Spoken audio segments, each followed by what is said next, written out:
Nagsimulang magpino ng mga anting-anting si Lance nang bumalik siya sa Light Cloud Alliance. Ang pang-araw-araw na gawain ay hindi maiiwan, at nakakapagod na isipin ito, ngunit araw-araw ay kailangan niyang pinuhin ang mga anting-anting sa loob ng halos 5 oras. Alas 2 o alas 3 ng hapon, natapos ni Lance ang pagdadalisay ng 1,000 anting-anting. Nang malapit na siyang magpahinga, may ulat mula kay Merwin sa labas ng pinto, "Boss, pumunta si Lucy para makita ka at hinarang namin siya sa labas ng gate ng Light Cloud Alliance, papasukin ba natin siya?" Sumabog si Lance. "Hindi na kailangan, ayaw ko siyang makita," sabi ni Lance. "Okay, then I'll tell her to fuck off," sabi ni Lance Unknown. Sinabi ni Lance, "Hayaan mo lang siya, hindi na kailangang sigawan ang mga tao, wala naman siyang utang sa akin." Mabuti. Mabilis na lumipas ang oras, sa isang kisap mata, 3 buwan na naman ang lumipas. Ang mga panlabas na disipulo ng Phaeon Sect, ang ikatlong quarterly test ng taon ay nagsimula na. Lahat, mangyaring magtipon sa Outer Plaza para sa quarterly testing. Madaling araw, isang boses sa langit ang sumigaw. Si Lance ay nagmamadaling tumayo at lumabas ng silid, si Helena ay nakabangon na. "Kuya, hindi mo na kailangang magpakatanga sa oras na ito para sa quarterly test, tama? Nasa ika-6 na yugto ka na ng body tempering ngayon sa paningin ng lahat, at ito ay isang kaunting pagmamalabas kung ikaw ay sumulong pa. Kaya iminumungkahi kung panatilihin mo ang ika-6 na yugto ng body tempering," sabi ni Helena. Ngumiti si Lance, "Ate, sa pagkakataong ito, gusto kong gumawa ng mabangis." "Anong ibig mong sabihin? Isang mabangis?" "Oo, sa pagkakataong ito, gusto kong itago ang aking kaharian sa ika-8 yugto ng body tempering para sa pagsusulit na ito." "Ano ba? Ikaw, kuya? Huwag kang masyadong high profile ah. Ang mga taong second-year disciples at kayang umabot sa ika-8 stage ng body tempering ay kahanga-hanga na, first-year disciple ka pa lang at ikaw na, naabot mo na ang ika-8 yugto ng body tempering, ito ay masyadong high profile." Si Helena ay abala sa pagpapayo. "Hahaha, kaya sinabi kong isang mabangis na balon. Ikaw." Walang imik si Helena habang nakatingin kay Lance. Sinabi ni Lance, "Ate, matagal ka na ring nananatiling mababang profile, oras na para umakyat ng kaunti, ngayon sa iyong pangalawang disipulo, ang pinakamalakas na Weldon ay nagbukas ng unang yugto, ang mga mas mababa kay Weldon. Nasa ika-8 yugto na ng body tempering si Weldon, at ikaw, nasa ika-5 yugto ka pa ng body tempering."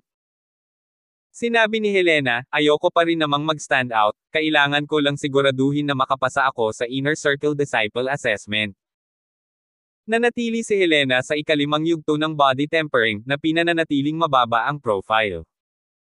Si Lance ay abala sa pagtatanong, "Tama, ate, kailan ninyo gagawin ang Inner Circle Disciple Assessment?" "Matatapos ang assessment sa loob ng 2 buwan, at kapag nakapasa ako sa assessment, mapapasukin ko ang inner circle ng Flying Cloud Sect at maging opisyal na disipulo ng Flying Cloud Sect," sabi ni Helena na may matinding pananabik. Ang isang outer circumference na disipulo ay hindi itinuturing na isang tunay na disipulo ng Flying Cloud Sect, dahil hindi man lang nakapasok ang isa sa gate ng Flying Cloud Sect. Sinabi ni Lance, "Pumasok ka na sa inner perimeter, at hindi masaya para sa akin na mag-isa sa outer perimeter, kaya iniisip ko kung makakasama kita sa assessment at makapasok sa inner perimeter. Maaari mo, hanggat may lakas ka, hindi mo na kailangang maghintay ng 2 taon, at ang mga napakataas na nirerango ay maaari pang makapasok sa inner perimeter ng walang pagtatasa. Ikaw na ngayon ang pinakamataas na ranggo na disipulo sa isang term, maaari kang ganap na pumasok kaagad." "Talaga? Siyempre, halos 2 taon na akong nasa outer perimeter ng Flying Cloud Sect."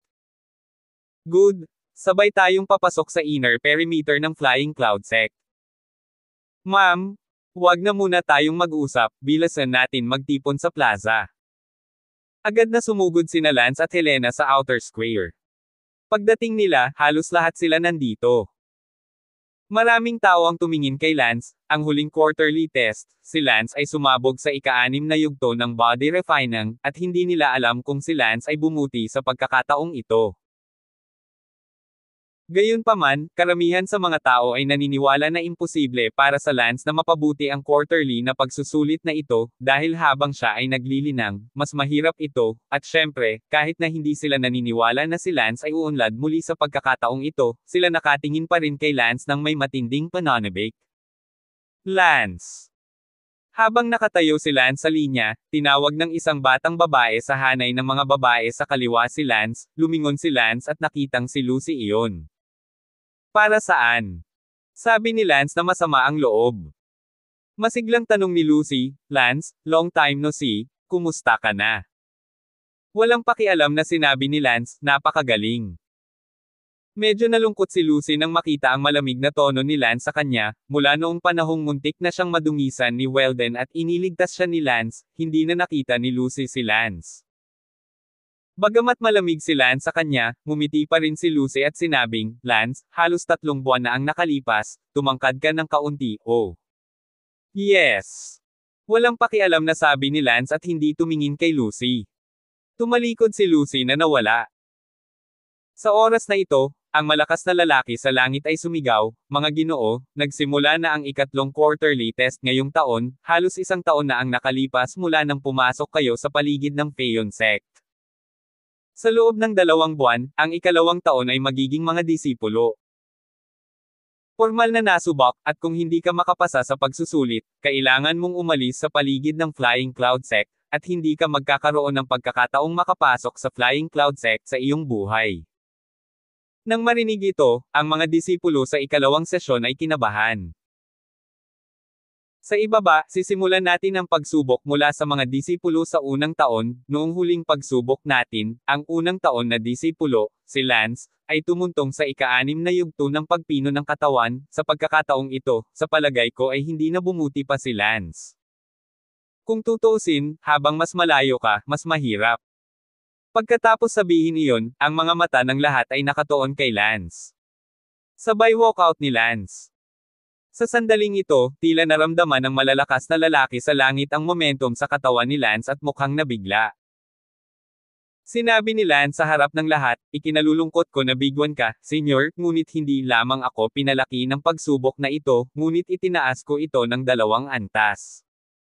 Nasa ika-8 yugto na ako ng body tempering. Ano?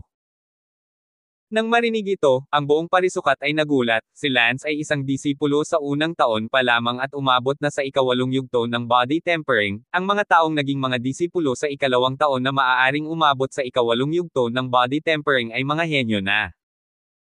Tumawa ang malakas na lalaki sa langit pagkatapos ng pagkabigla, Lance, mukhang minamaliit kita. Salamat. Sa sandaling ito, bahagyang kumunot ang mga kilay ng malakas na lalaki sa kalangitan, ang kanyang titig ay nagpapalaki kay Lance na para bang siya ay isang tumatagos na lance. Ang paghakbang ni Lance sa ika-8 yugto ng pagpino ng katawan sa murang edad ay nagparamdam na sa kanya ng kakaiba, na nangangahulugan na si Lance ay maaaring isang walang katulad na henyo, o may isang uri ng kayamanan, tulad ng isang napakagandang tableta o isang bagay, o isang napaka-advanced na body refining technique. Ang malakas na tao sa langit ay lihim na nagsabi sa loob, kailangan kong magtanong tungkol dito sa ibang pagkakataon. Sige, i-cheer natin si Lance. Pa! Pa! Pa! Nagpalakpakan ang lahat para kay Lance. Naabot na ni Lance ang ika-8 yugto ng body tempering, at bukod sa maliit na bilang ng mga tao, ang karamihan sa mga tao ay hindi na nang ahas na magselos, dahil kapag ang isang tao ay napakalayo sa kanyang antas, ang selos ay magiging pagsamba. Sa sandaling ito, si Lucy sa koponan ay tumingin kay Lance na may mga mata na puno ng kalungkutan. 1562. Sinabi ni Lucy na may pagsisisi sa loob ng kanyang puso, bakit ako naging insensitive noon, bakit, kung alam kong napakabuti ni Lance, hinding-hindi ko siya maaayawan noong bata pa ako, papayag ako sa bawat kahilingan niya. Tang napakagaling ni Lance, ang kanyang mga tagumpay sa hinaharap ay talagang hindi pangkaraniwan, maaaring matulungan niya akong maghayganti, tulungan akong bumalik sa pamilya, at maibalik ang lahat ng pag-aari ko. Isang taong may ganoong potensyal. Habang tinitingnan ni Lucy si Lance, mas gusto niyang sampelan ang sarili. Iniisip muli ang Weldon na iyon, kumpara kay Lance, siya ay isang mabaho sa basurahan. Pa! Naalala ni Lucy ang panlalamig ni Lance sa kanya ngayon, at sinampal ang sarili ng isang sandali ng pagsisisi, ang kanyang mga mata ay tila may mga luha. Ang nakaligtaan ngunit hindi na maibabalik. Sa totoo lang, hindi gaanong snobbish si Lucy, ngunit wala siyang magawa. Bago niya hinangaan si Weldon, umaasa siya sa kanyang kinabukasan, kung kaya ba niya maging malakas, kung matutulungan ba niya itong maghiganti at tulungan siyang bumalik sa pamilya. Susunod, sa mga disipulo sa unang sesyon, mayroon bang nakarating sa ikapitong yugto ng pagdalisay ng katawan? Walang lumabas. Ang malakas na tao sa langit ay nagtanong muli, kung gayon mayroon bang nakarating sa ika-6 na yugto ng pagdadalisay ng katawan. Sa sandaling ito, 2 tao ang tumayo. Sila ay sina Rohan at Lucy ayon sa pagkakabanggit. Pangit lang ng mukha ni Rohan sa sandaling ito, naisip niya na imposibleng mapabuti ni Lance ang pagsubok na ito, kaya't kasama pa niya si Lance. Bilang resulta, si Lance ay nakapasok pa sa ika-8 yugto ng body tempering, at higit sa lahat, kahit si Lucy ay nakapasok na sa ika-6 na yugto ng body tempering, kaya't kasama niya ito. Not bad? May 2 talaga na umabot na sa ika-6 na stage ng body tempering, bagamat mas mababa sila kay Lance, pero hindi naman masama. Nagyabang ang malakas na lalaki sa langit. Sa ibaba, ito ang pagsubok ng mga disipulo sa ika-2 taon, noong nakaraang quarter, ang disipulo ng ika-2 taon, si Weldon, tumungo siya sa unang yugto ng Enlightenment at niyanig ang buong larangan. Sa pagkakataong ito, may improvement pa ba si Weldon? Nag-walkout si Weldon na parang natalong leon sa pakikipaglaban. Sa nakalipas na ilang buwan, hindi bumuti si Weldon dahil, araw-araw niyang inaalagaan ang kanyang mga sugat at binugbog siya ng malakas ni Lance. Weldon, kailangan mong ipagpatuloy ang mabuting gawain. Itinuro ng malakas na lalaki sa langit. Sa wakas, ang malakas na tao sa langit ay sumigaw, 2 buwan mula ngayon, ito ang araw kung kailan tatasahin ng mga disipulo sa ika-2 taon ang kanilang kalagayan sa kapaligiran, mangyaring ihanda ang lahat ng mga disipulo sa ika-2 taon. Naabot na ang ika-6 na yugto ng body tempering o mas mataas ay maaaring masuri ng maaga, at kahit na, ang mga partikular na namumukod tangi ay maaaring pumasok kaagad sa panloob na pagkubkob ng Phaeon sect. Halimbawa, si Lance ay maaaring dumiretso sa inner circle ng Flying Cloud sect. Sige, buwagin. Naghiwa-hiwalay ang lahat at umalis. Maraming kabataang babae ang nakapalibot kay Lance. Boss Lance, kulang ka pa ba sa mga babaeng katulong sa paligid mo? Minister Boss, ang lakas lalo ng masahe ko o, nakaka-promote ng development. Minister Boss, pwede ba akong humingi ng package na ganito ang poster eh? Lance, tingnan mo ang mga binti ko, ilang taon ko ba sila paglalaroan? Itinaas ng isang 16 na taong gulang na babae ang kanyang sexing hita at sinabi. Isang grupo ng mga kabataang babae, na halos hindi na tinatrato si Lance bilang isang bata, ay nagsikap na akitin si Lance. Hindi nakaimik si Lance.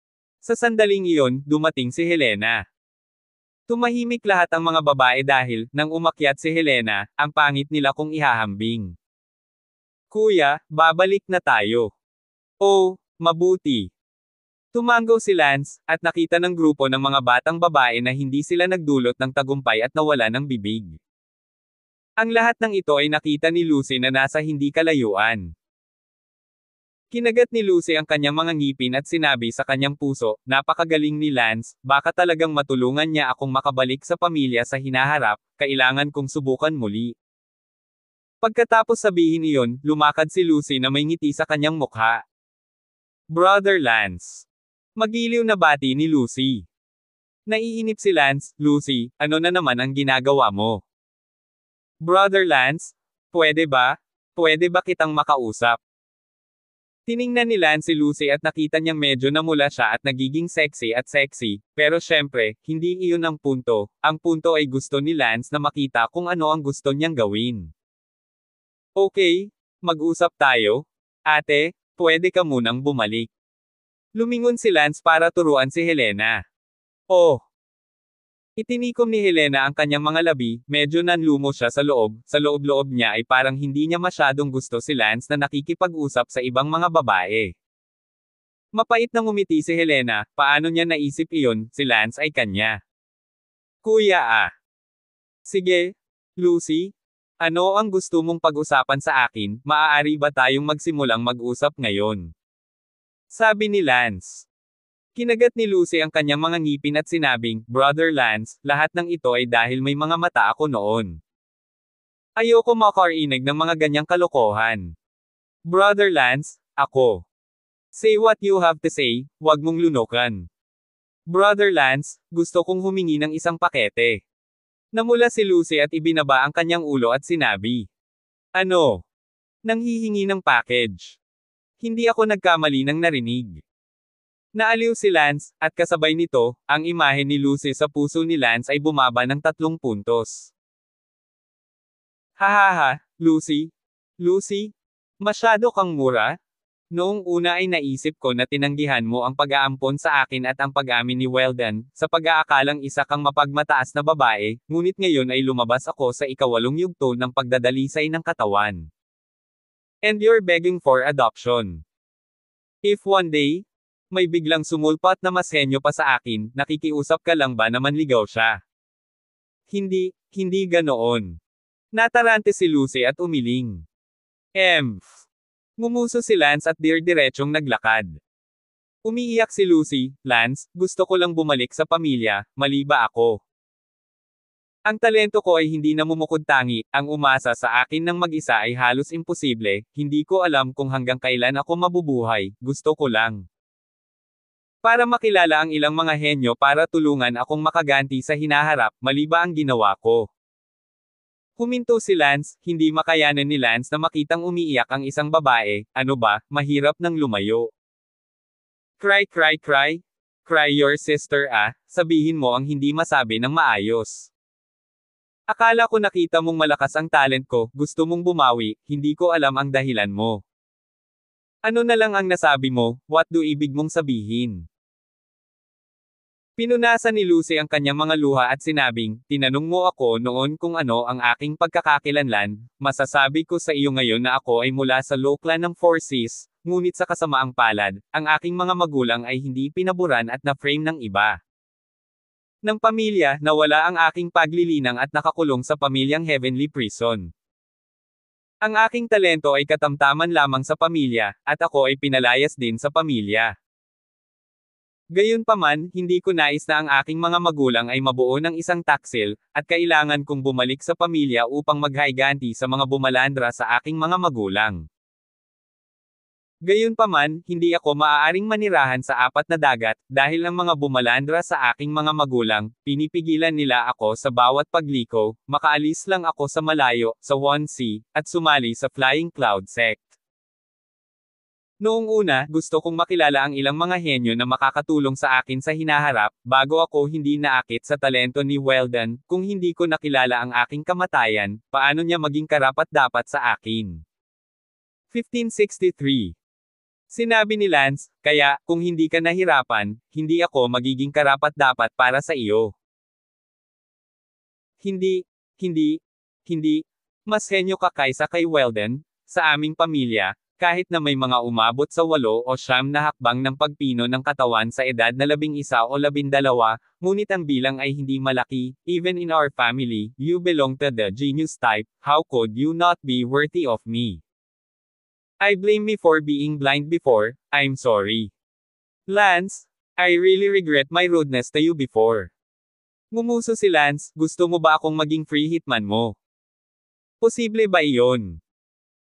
Ano ang kinalaman ko sa nangyari sa iyo sa pamilya? Kailangan ko bang maawa sa iyo? Napakaraming nakakaawa na tao sa mundo, bukod sa, hindi, ikaw ang pinaka nakakaawa, at least buhay ka pa. Lance. Tumingin si Lucy kay Lance sa panalangin.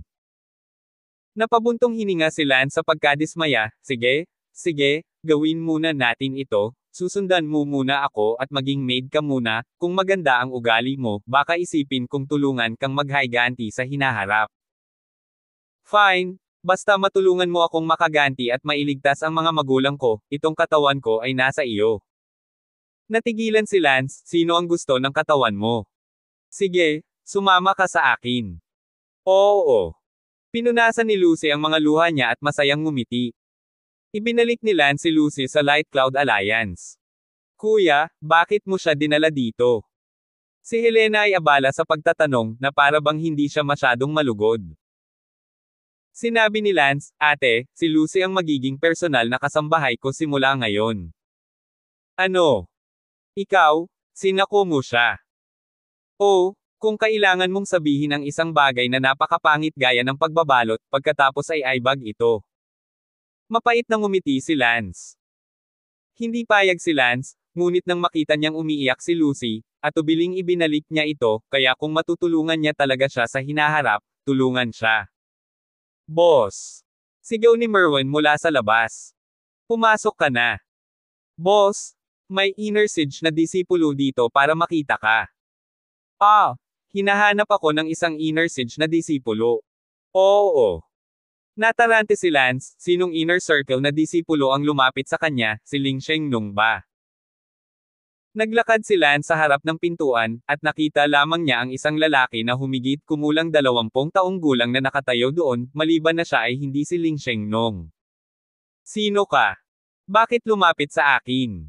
Tanong ni Lance. Ikaw si Lance, ang pangalan ko ay Dolan, at naparito ako upang imbitahan ka sa kanyang mansyon para makipag-chat sa utos ni Mentor Cooper. Sabi ng lalaki. Natarante si Lance, sino si Pig Intestine Sheng? Naisip ko, kakaibang pangalan iyon. Si Cooper ay isang tutor ng Flying Cloud Sect, siya nga pala, noong quarterly testing ang iyong mga outer disciples kaninang umaga, ang malakas na lalaking iyon na nakatayo sa himpapawid ay ang master ni Cooper. Ah!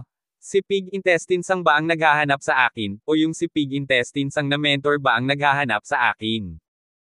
Pinapaikot mo ang ulo ko. Walang imek si Lance. Lance, ang lakas ng loob mong maging bastos sa tutor sa panganganak ng bituka ng baboy. Galit na galit ang lalaking tinatawag na Dolan. Ang kaharian ni Dolan na ito ay ang unang yugto ng Enlightenment, at siya ay 20 taong gulang pa lamang, hinamak siya ni Lance sa loob, at talagang naglakas loob siyang sigawan si Lance. Ang ganitong uri ng level na minion, hindi nag-abala si Lance na alagaan siya, at direktang sinabi, kung si Pig Intestine Sheng man ang nag-imbite sa akin, o si Pig Intestine Sheng na kanyang amo na nag-imbite sa akin, hindi ako pupunta, kaya mawala ka. Hinaway ni Lance ang kanyang kamay. Galit na galit ang Dolan na iyon, hinablot ang damit ni Lance at sinabing, Lance, pakitunguhan si Mentor Cooper Zoo ng may paggalang, inanyayahan ka ni Mentor Cooper Zoo na pumunta, ito ay iyong karangalan, ito ay para sa kapakanan ng iyong natatanging talento, hindi ba? Bastos ka. Nanlamig ang tingin ni Lance at sinabing, bitawan mo ang iyong mga kuko. Lance? Nandito ako sa utos ni Mentor Cooper para hanapin ka, pumunta ka man o hindi, kailangan mong sumama sa akin. Pilit na sabi ni Dolan. Sa sandaling ito, tumakbo si Merwin para mag-ulat, boss, nandito si Weldon para makita ka. Nagsalubong ang mga kilay ni Lance, sa oras na ito, ano ang ginagawa ni Weldon dito? Hindi ba sapat na masama ang pambubugbog na ginawa niya ilang buwan na ang nakalipas? Sinabi ni Weldon na pumasok, nakita ni Weldon na may humihila ng damit ni Lance, at hindi nagsalita, agad siyang lumuhod kay Lance at sumigaw, Brother Lance, nagkamali ako. Galit na galit si Lance sa sandaling iyon at iniisip kung paano haharapin ang Dolan na ito, ngunit pagkatapos ay pumasok si Weldon at nag-ambala. Gusto ni Lance na pasabugin si Weldon, ngunit bigla siyang nagkaroon ng maliwanag na ideya at sinabi kay Weldon, Weldon, bibigyan kita ng misyon, at ituring din itong pagsubok, kung makapasa ka sa pagsusulit, maaari kong isaalang-alang na patawarin ka at magkakaroon pa rin ako ng pagkakataong sumali sa Light Cloud Alliance. Tuwang-tuwa si Weldon. Sinabi ni Lance, tingnan mo, itong lalaking humihila ng damit ko ngayon, ang pangalan niya ay Dolan, siya ay isang inner circle na disipulo.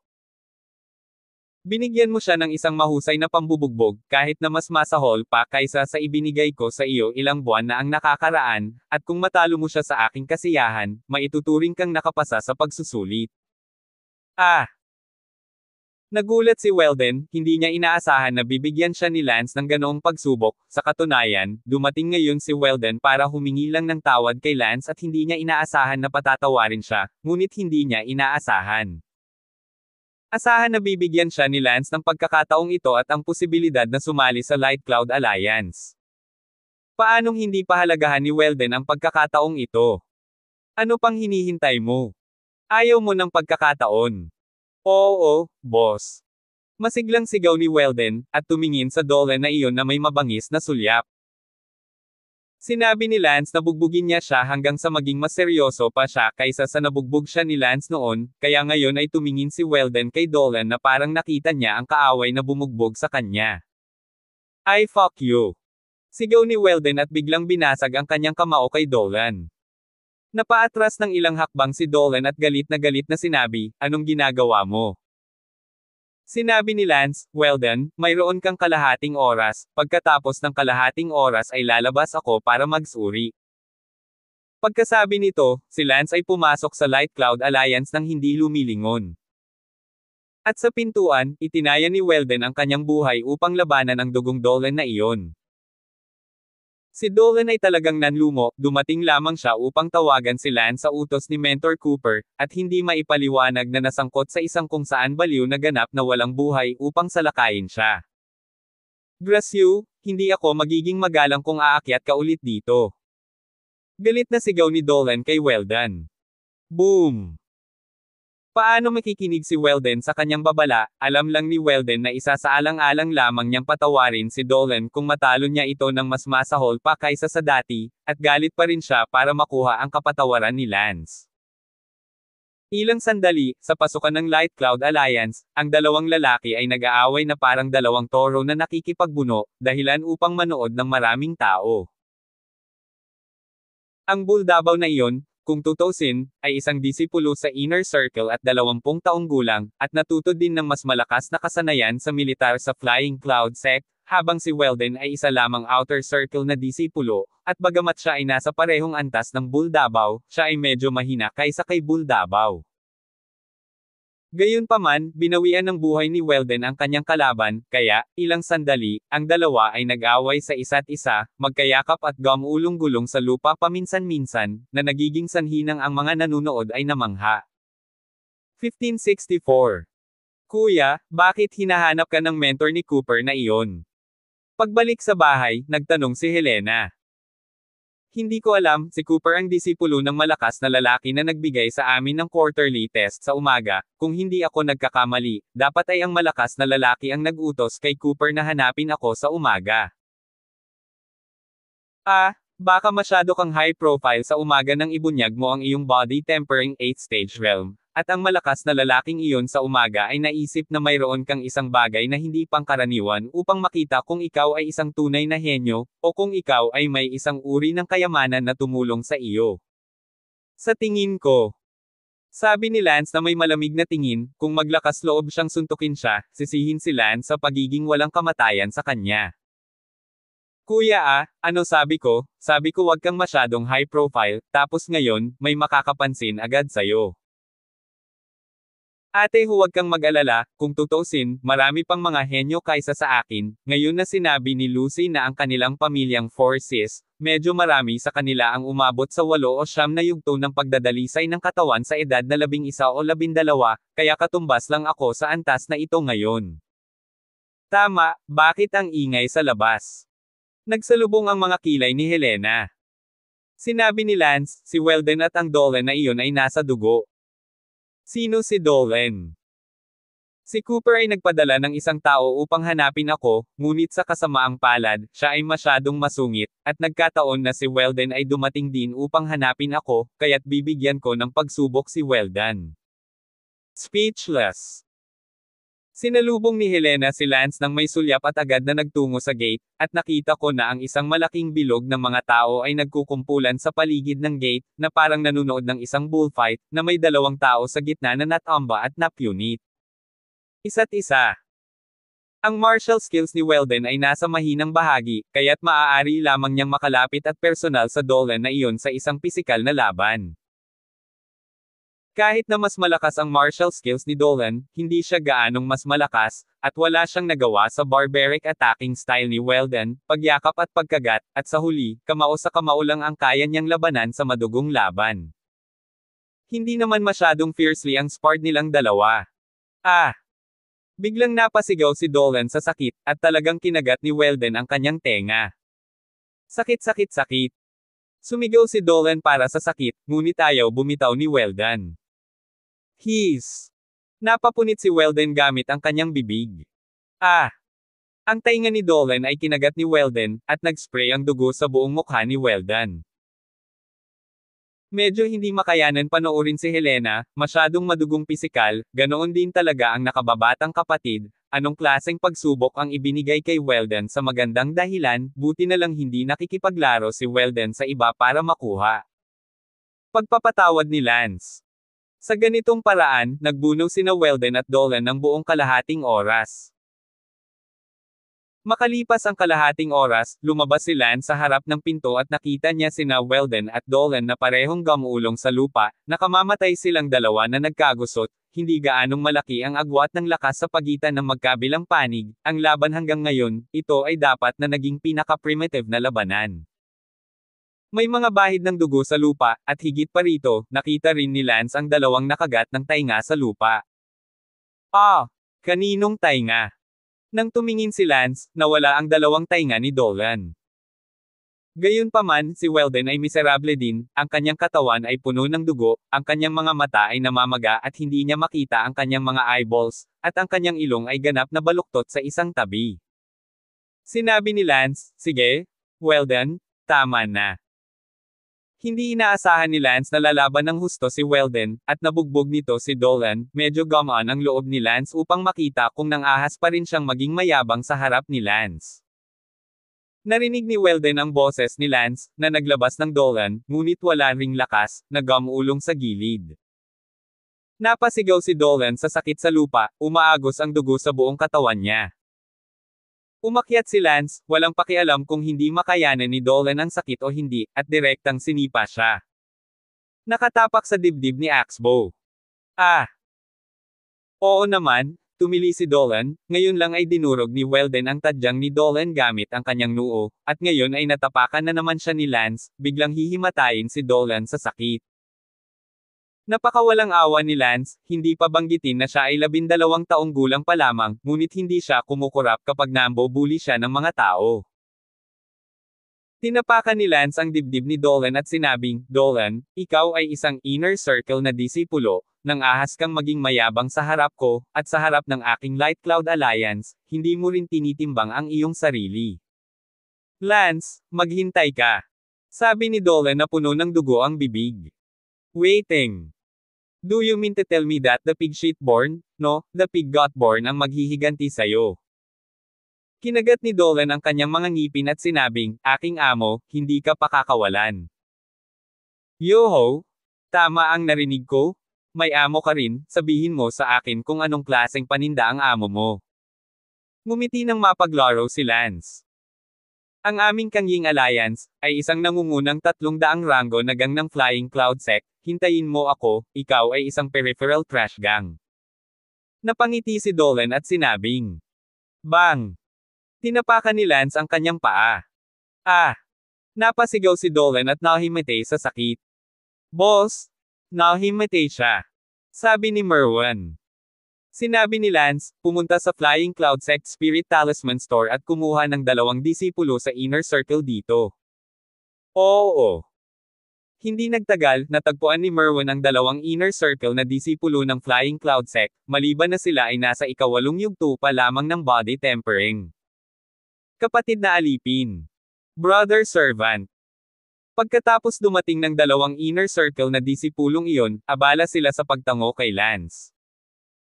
Sila ay mga empleyado ng Spirit Talisman Store, na ipinadala ng kanilang amo upang magbenta ng mga anting-anting sa paligid, at ngayon ang lahat ng negosyo ng Spirit Talisman ay kinuha. Palayo ni Lance, ngunit ang kanilang amo ay walang lakas ng loob na magsalita, na nagpapakita na ang kanilang amo ay hindi rin naglakas loob na guluhin si Lance, kaya lahat sila ay yumuko ng napakababa nang makita siya. Tanong ni Lance, kilala mo ba ang taong ito sa lupa? Umiling ang dalawang lalaki at sinabing, hindi ko sila kilala, napakaraming disipulo sa inner circle ng Flying Cloud Sect. So, narinig mo na ba ang Coyote Alliance? Ano, Coyote Alliance? Ang lalaking ito ba ay mula sa Crested Eagle Alliance? Ano, malakas ba ang Coyote Alliance? Tanong ni Lance. Ang Kangying Alliance ay ang Flying Cloud Sect, isang gang na niranggo sa nangungunang 300. Napakalakas ba ng nangungunang 300? Tanong ni Lance. Sinabi ng isa sa mga disipulo sa panloob na pagkubkob, ang panloob na pagkubkob ng Flying Cloud Sect ay puno ng maliliit na gang, ang iba't ibang malalaki at maliliit na gang ay pinagsama, mayroong kahit libo-libo sa kanila, at ang katotohanan na ang Kangying Alliance ay nagawang ipasok ang 30 sa itaas ay nagpapakita na ang kanilang mga amo ay nasa Fourth Order of Enlightenment man lang. Sentimo, damn it. I thought it was some great and powerful faction, but it turns out that the bosses are the fourth stage of enlightenment. Feeling ko naiinsulto ako, isa akong pusong hindi kayang hawakan ito. Medyo insulto na. Galit na sabi ni Lance. Natigilan ng dalawang inner circle disciples, ganito na lang ang tawag sa insulto. Hindi mo pa rin kaya. Sinabi ni Lance, kayong dalawa, dalhin itong Dolan pabalik sa panloob na pagkubkob ng Flying Cloud Sect, at gayon din, tulungan mo akong makuha ang Ling Shengnong na iyon. Oo, Brother Lance. Ang dalawang panloob na alagad ng pagkubkob ay dinala ang toro na si Davao. Hindi nakapasok si Lance sa panloob na pagkubkob, kaya hinayaan niya silang lumaban sa kanilang pagpasok. Dinala ng 2 taong iyon si Dolan sa loob ng enclosure, at sinabi ng isa sa kanila, nasaan ang punong tanggapan ng Kangying Alliance. 1565. Ewan ko, kahit alam natin, hindi natin madadala sa Coyote Alliance paano kung isipin ng amo nila na nakalaban tayo? What then? Itapon na lang ba natin itong cowpooper? Bakit hindi natin dalhin si Dolan sa Transmutation Building ng Phaeon Sect at pagkatapos ay tulungan ang Transmutation Master na sumigaw para kunin siya ng Coyote Alliance? Sige, iyon lang ang paraan. Dinala nilang dalawa si Dolan sa isang lugar na tinatawag na Transmutation House. Sa ilalim ng sahig ng summoning building na ito, mayroong isang gintong halaman na medyo katulad ng isang petunya na pinalaki ng 100 beses, na kumakalat mula sa lupa hanggang sa bubong ng gusali. Himala, hanggat sinisigawan ng isa ang malatrompete na bulaklak na iyon, ang tunog ay maaaring kumalat kaagad at maririnig sa buong panloob na kapaligiran ng Flying Cloud Sect. Transmitter, bigyan mo ako ng pabor. Ang taong ito ay tinatawag na Dolan, siya ay mula sa Kangying Alliance, siya ay binubugbog hanggang sa mamatay ngayon, tumulong sa pagtawag sa Kangying Alliance at magmadali upang kunin siya. Sino ang binugbog? Sa pamamagitan ng kapangyarihan sa outer perimeter ng Flying Cloud Sect na tinatawag na Light Cloud Alliance, ang kanilang panganay ay tinatawag na Lance. Hindi nagtagal, sa inner perimeter ng Flying Cloud Sect, isang boses ang umalangaw-ngaw sa hangin, Hey, Kangying Alliance, makinig ka, mangyaring magpadala kaagad ng isang tao sa Transmutation House, ang iyong miyembro, Dolan, ay malubhang nasugatan ng pinakamatandang elder ng Outer Disciple Gang, Light Cloud Alliance, Lance. Pansinin mo itong muli. Sa sandaling ito, sa bawat sulok ng Flying Cloud Sect, narinig ang transmission na ito. Sa orihinal, hindi ito isang malaking bagay, isang napakakaraniwang bagay, pagkatapos ng lahat, ang labanan ng Flying Cloud Sect ay masyadong normal, at hindi ito isang malaking labanan. Gayunpaman, ang kakaiba ay ang taong nakasugat kay Dolan ay isang puwersa na nabuo ng mga panlabas na disipulo ng Flying Cloud Sect. Ang bawat tao'y naghinala na sila ay nagkamali sa pagkarinig, isang peripheral na disipulo, kahit na siya ay may kakayahang bumuo ng isang kapangyarihan, ito ay magiging isang kapangyarihan ng basura, paano niya matalo ang isang tao mula sa pinakamataas na 300 kapangyarihan na nireranggo sa inner circle at seryosong saktan siya. Ito ay dapat na isang pagkakamali. I think so too. Kailan din kaya ng mga outer disciples ng Flying Cloud Sect na ibaliktad ang langit, biro lang ito. Ang mga taong nakarinig nito ay pinag-uusapan lang, hindi talaga ito tinitingnan. At ngayon, sa isang lugar sa Flying Cloud Sect, mahigit 100 tao ang nagtitipon upang magtanim, nang umalangaw-ngaw ang mga boses sa hangin. Nasaktan si Bull Dabbler. Paano naging posible iyon, hindi ba't si Davao ay ipinadala sa isang errand ni Mentor Cooper? Bakit biglaan ang pambubugbog?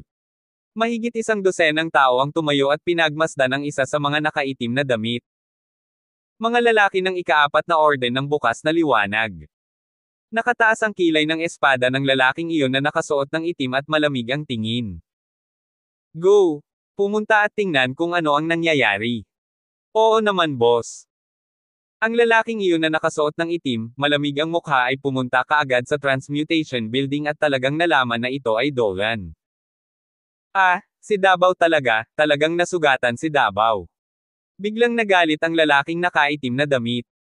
Sino ba? Peripheral disciple ba talaga ang may gawa nito?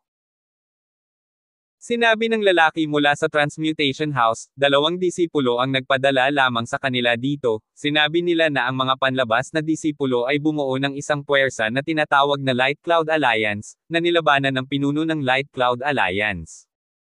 Pinipino ni Lance ang isang anting-anting. Bang! Biglang lumipad ang pinto sa patio ni Lance at muntik nang masira si Lance hanggang sa mamatay. Gayunpaman, nang tingnan ni Lance, hindi lang ang pinto ang lumipad, mayroon ding tao, ito ay si Tang Mafari. Si Merwan ay nasa labas, pinalayas at pagkatapos ay ang pinto. Sabay din silang bumagsak, sumasabog sa mga panel ng pinto. Boss, hindi ko sila mapipigilan.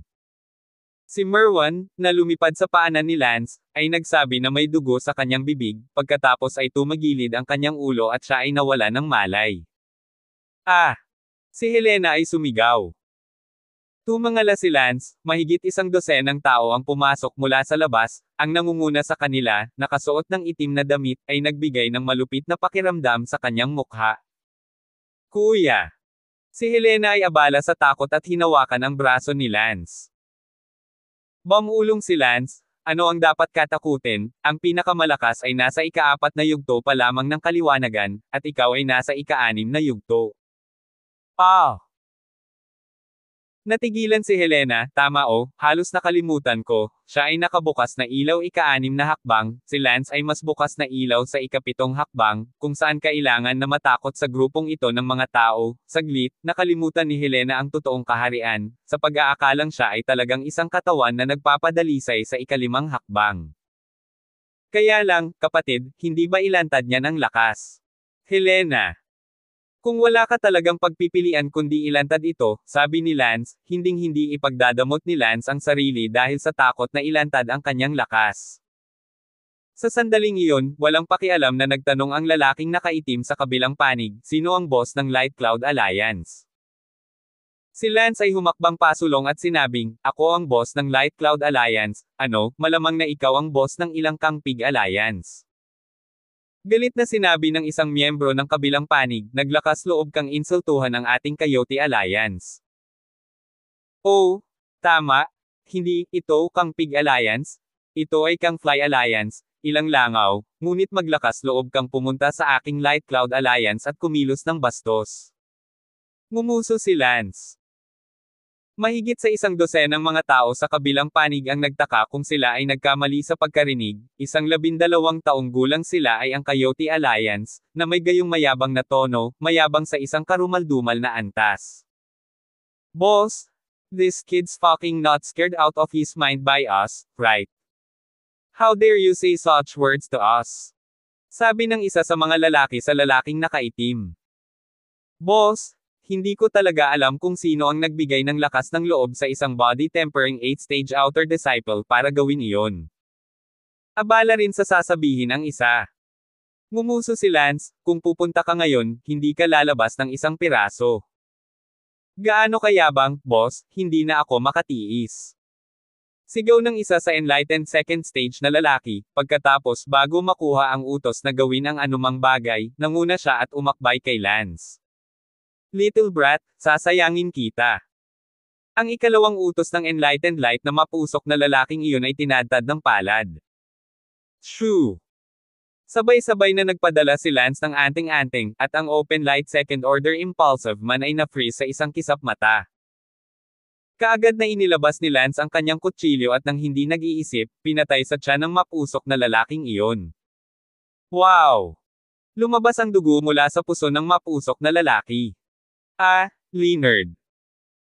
Higit sa 100 tao sa likod ang sumigaw, hindi nila inaasahan na sa sandaling gawin ito ni Black Qiang, siya ay hindi makagalaw ng immobilization charm, at pagkatapos ay sa isang kisap mata, kalahati ng kanyang kinatay ang tiyan sa laslas na iyon.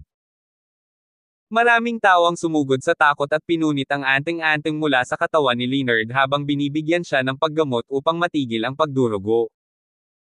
Nagalit ang lalaking nakaitim, "Bata, ang lakas ng loob mong saktan ang kapatid ko." Ngumuso si Lance, "Saktan ang iyong kapatid. Hindi, sasaktan ko kayong lahat, at itali kayong lahat, at ibibitin kayo sa bubong ng panloob na enclosure ng Flying Cloud Sect, upang ang lahat ng Flying Cloud Sect ay nasa loob." Manginginig ang mga alagad sa paligid kapag nakikita ako. Naghahanap ng kamatayan. Pagkasabi niyan, ang nakaitim na amo na iyon ay gumawa ng isang araw na hakbang, ipinakita ang kanyang martial skill at may hawak na 2 maiikling espada para sagupain kay Lance. Hindi sila direktang nilabanan ni Lance, upang hindi malantad ang kanyang kaharian at magdagdag ng hindi kinakailangang problema, kaya gumamit siya ng mga anting-anting kung kaya niya. 1566. Phew! Si Lance ay naglagay ng Extreme Speed A Centimo, talisman sa kanyang sarili. Ang Extreme Speed A Centimo, talisman ay magbibigay daan sa kanya na pabilisin ang kanyang bilis. Tanging ang Extreme Speed A Centimo, charm na ito ay peke. Pagkatapos ng lahat, si Lance ay lubos na makakaasa sa kanyang lakas, kaya bakit sayang ang isa pang alindog, para lang isipin ng kabilang partido na umaasa lang siya sa alindog. Wow! Ang pag-atake ng lalaking nakaitim na iyon ay biglang bumagsak. Paano nangyari ito? Ang lalaking nakaitim na nakadamit ay abala sa paglingon ng kanyang ulo, nakita lamang si Lance na nakatayo sa kanyang likuran. Ikaw. Sa sandaling iyon, nakita ng lalaking nakaitim ang isang anting-anting na nakakabit sa katawan ni Lance. Kaya umaasa ka sa anting-anting para maging napakabilis, akala ko ganoon ka talaga kalakas para makatakas sa welga ko. Ngumuso ang amo na iyon na nakaitim na nakadamit, ang boses nito ay may dalang uri ng paghamak. Ni hindi niya alam iyon. Ang kay Lance ay isang peking anting-anting, ayaw lang ilantad ng mga tao ang kanilang lakas para makipaglaro sa iyo. Hindi pinansin ni Lance ang kanyang pang-aalipusta at sinabing, "Kahit anong umasa ako, sapat na iyon para mapangalagaan ka."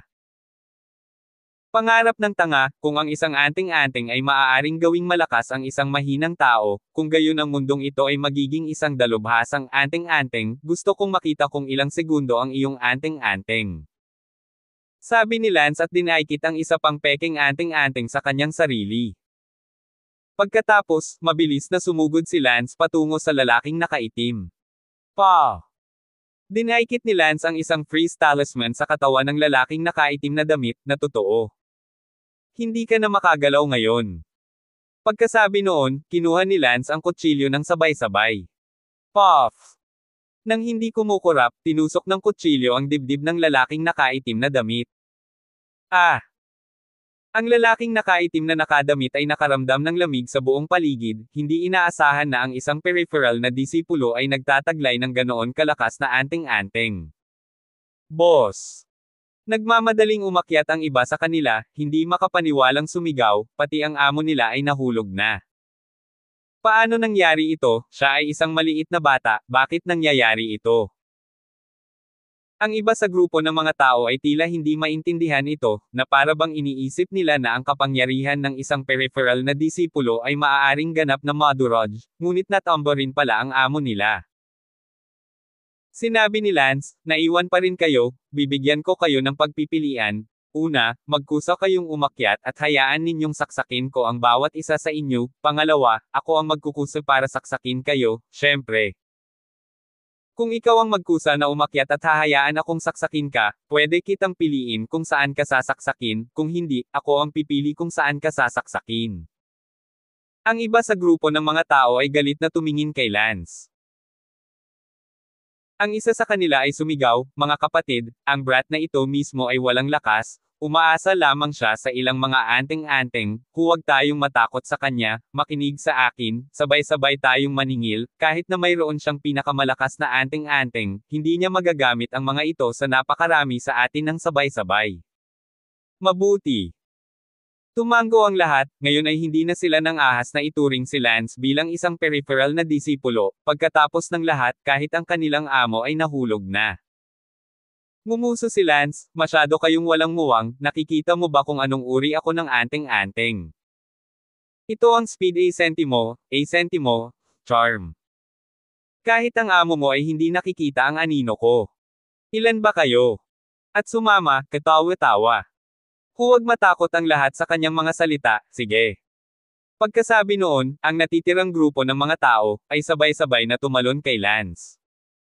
Gumalaw ang katawan ni Lance at sumugod sila, kasabay nito, muling kinatay ni Lance ang isa sa kanila.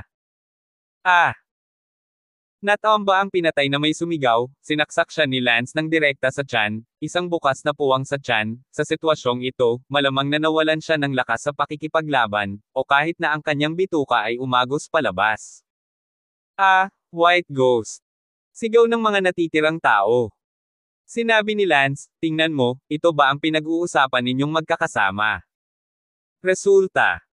Ganun din, kaya kung matalino kayo, gagawin nyo ang sinasabi ko at pipiliin nyo. Well, wala akong panahon sa pagiging mahaba-haba nyo, para saksakin nyo ang sarili nyo tapos kunin nyo ang nasugatan at mawala. Nagkatinginan silang lahat, hindi alam ang gagawin. Sabi ni Lance, "Masyado pa kayong bata para labanan ako." Sa sandaling iyon, pumasok ang isa sa mga tauhan ni Lance at nagulat, "Boss, nandito si Ling Shengnong. Papasukin mo siya."